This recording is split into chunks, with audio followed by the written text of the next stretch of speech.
Bienvenue dans cette nouvelle édition du Non-Stop Info sur Africa 24 à la une de l'actualité. Au Cameroun, un glissement de terrain a occasionné plusieurs pertes en vie humaine dans la ville de Bafoussam à l'ouest du pays.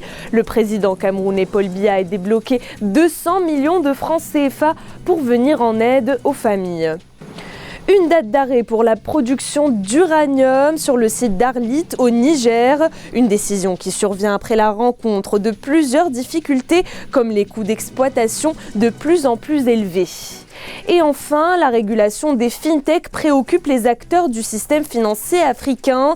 Une conférence sur cette problématique organisée par la BCEAO et la Banque mondiale a eu lieu pour trouver des solutions.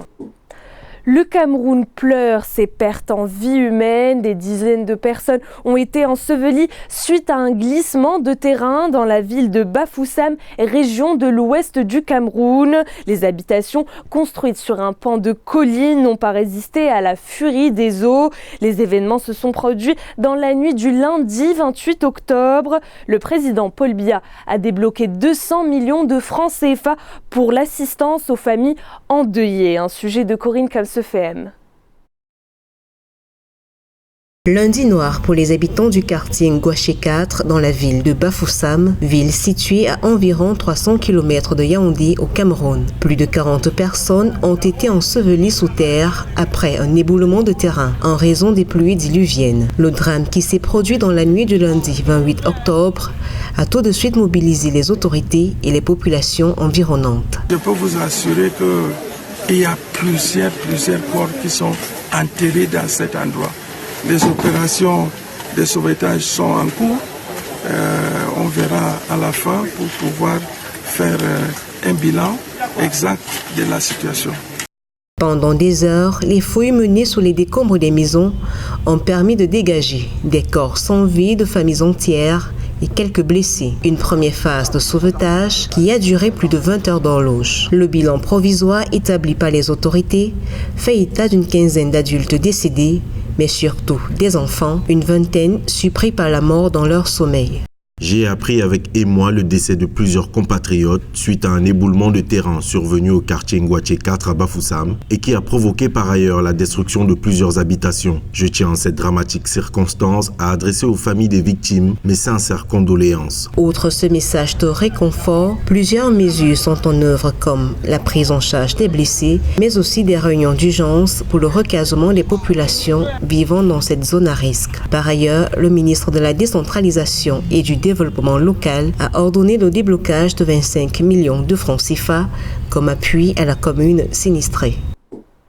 Au Niger, le conseil d'administration de la compagnie minière d'Akuta a fixé à travers un communiqué de ce mercredi 30 octobre la date d'arrêt de la production d'uranium sur le site situé à Arlit au 31 mars 2021.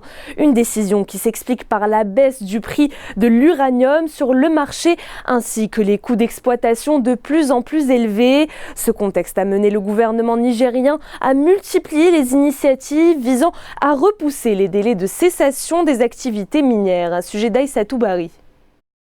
Au Niger, le groupe français Orano, ex-Areva, prévoit l'arrêt de la production d'uranium de sa compagnie minière d'Akuta, Cominac, au 31 mars 2021, qu'il exploite depuis 1978. Cette décision est consécutive à la grande crise qui secoue depuis quelques années la structure. En 2018, la Cominac a clos son exercice sur une perte nette de 25,9 millions d'euros. Les réserves s'épuisent et deviennent très chères à exploiter, surtout avec des conditions des prix de l'uranium très bas. Le prix spot évolue actuellement dans une fourchette de 35 à 36 000 francs CFA, alors que les coûts de production de la Cominac tournent autour de 49 et 50 000 francs CFA. Pour assurer la viabilité de ces deux filiales, Orano avait pris en 2017 des mesures d'économie drastiques avec à la clé plusieurs centaines de licenciements et des baisses progressives de production. En 2018, seul un relèvement des prix de l'uranium de 40 000 francs CFA à 45 000 francs CFA avait permis à la compagnie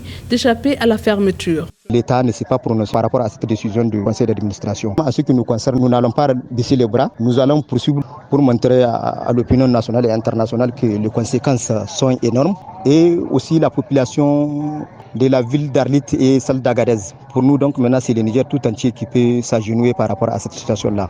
Suite à cette décision, des milliers de personnes risquent de se retrouver sans emploi. Selon les autorités, un plan d'accompagnement revu avec les partenaires sociaux sera mis en place pour chaque salarié, incluant des mesures complémentaires au dispositif légal et notamment des propositions de reclassement dans d'autres entreprises. Des dispositions qui ont du mal à rassurer. Une dette intérieure au Tchad qui ne fait que se creuser. Le secteur privé tchadien se retrouve en difficulté et peine à générer du profit pour participer au développement économique du pays. De 2016 à 2019, les dettes intérieures brutes impayées de l'État sont estimées à plus de 1000 milliards de francs CFA.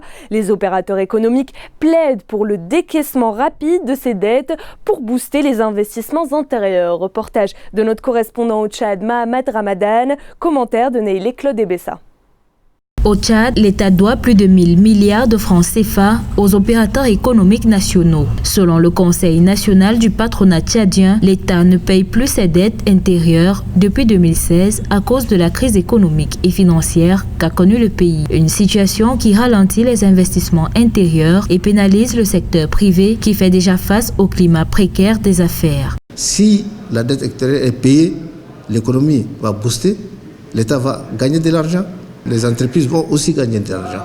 Parce que la dette intérieure, ça nous préoccupe beaucoup et nous, on pense que l'État nous doit plus de 1000 milliards. Et jusque-là, on n'a pas fait un effort pour chiffrer cette dette intérieure. En dépit des instructions données à plusieurs reprises par le chef de l'État Idriss Déby Itno pour le paiement de la dette intérieure, le gouvernement n'a toujours pas déclenché les opérations. Les opérateurs économiques nationaux continuent de plaider pour le paiement rapide de la dette intérieure au profit de la relance économique. Aujourd'hui, vous avez tous les jeunes qui sont dans les rues parce qu'il faut éviter qu'un jour ça explose. Et ça va, si l'État ne prend pas attention, un jour ça va exploser. Ces jeunes-là, il faut leur trouver du boulot. Qui crée les emplois? Ce sont les industriels. Et il faut aider ces industriels-là, créer des emplois et faire aussi des recettes.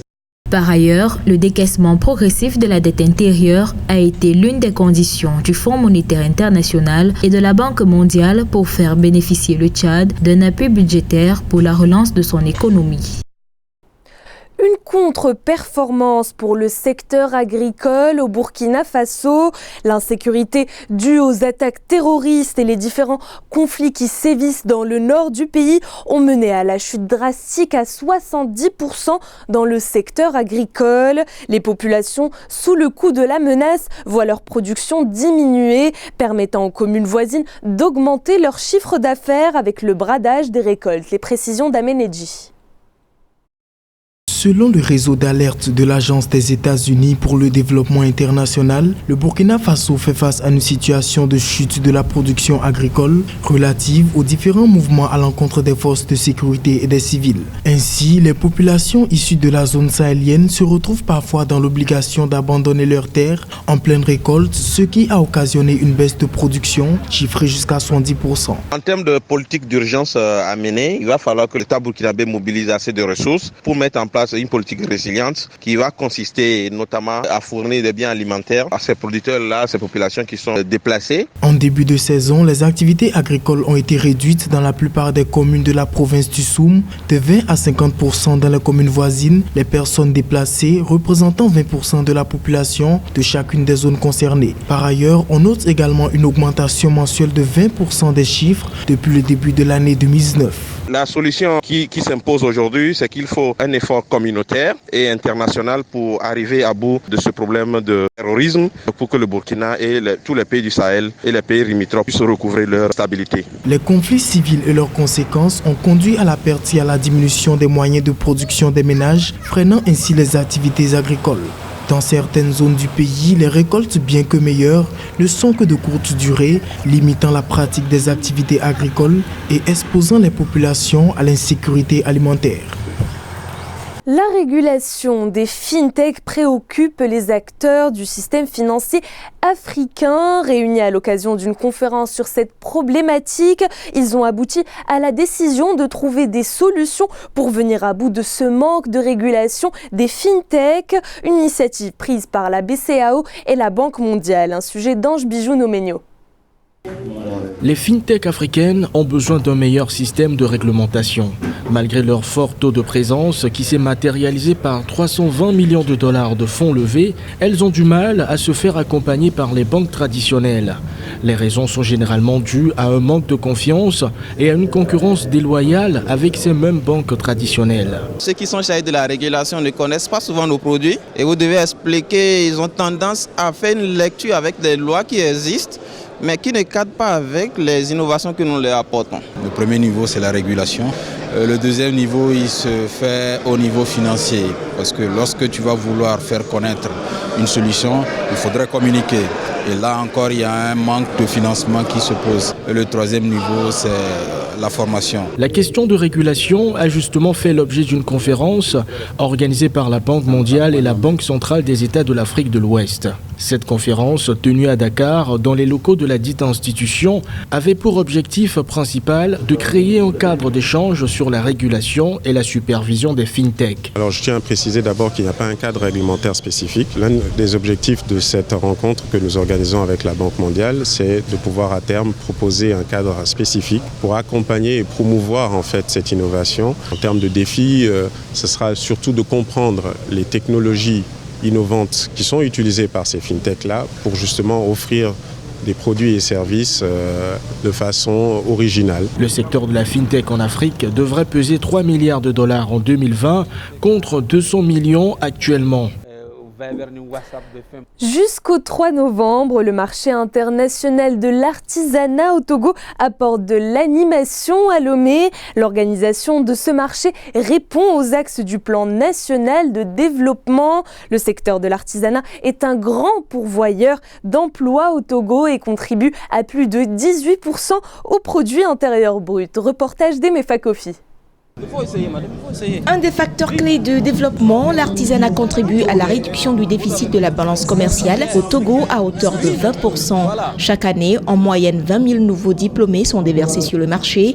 Afin de valoriser davantage ce secteur, la première édition du marché international de l'artisanat du Togo s'anime jusqu'au 3 novembre, au grand bonheur des artisans togolais. On travaille avec les femmes handicapées, les enfants malentendants pour les aider vraiment à s'installer dans la communauté. Tous ces produits sont faits par nous-mêmes au centre à Palimé. Je suis juste heureuse que dans le cadre du plan national de développement, les autorités du pays mettent en place ce marché-là pour que tout le monde puisse venir apprécier de près le travail que l'artisan togolais fait. À ce rendez-vous d'affaires, on dénombre plus de 160 exposants pour 16 corps de métiers. 8 catégories d'activités artisanales se distinguent au Togo. Elles vont de l'agroalimentaire à la fabrication métallique, au mobilier, au textile ou encore à l'artisanat d'art. Des métiers qui sont exercés par plus de 53 000 artisans, répertoriés et appelés au civisme fiscal. Un artisan qui voudrait bien importer des marchandises au Togo, donc doit dans un premier temps payer ce que nous appelons les droits de douane, absolument. Et en plus de ces droits de douane, nous avons aussi un impôt qui est la TVA. Les exportations en réalité sont au taux zéro. Entre 2011 et 2017, le gouvernement a investi un peu plus de 8,7 milliards de francs CFA en faveur du secteur de l'artisanat. Le marché international de l'artisanat du Togo se veut biennal, conformément au plan national de développement, afin de stimuler davantage la croissance économique dont il est contributeur à 18%. C'était le journal de la rédaction. Merci de votre fidélité. Dans un instant, une nouvelle édition de l'information sur Africa 24.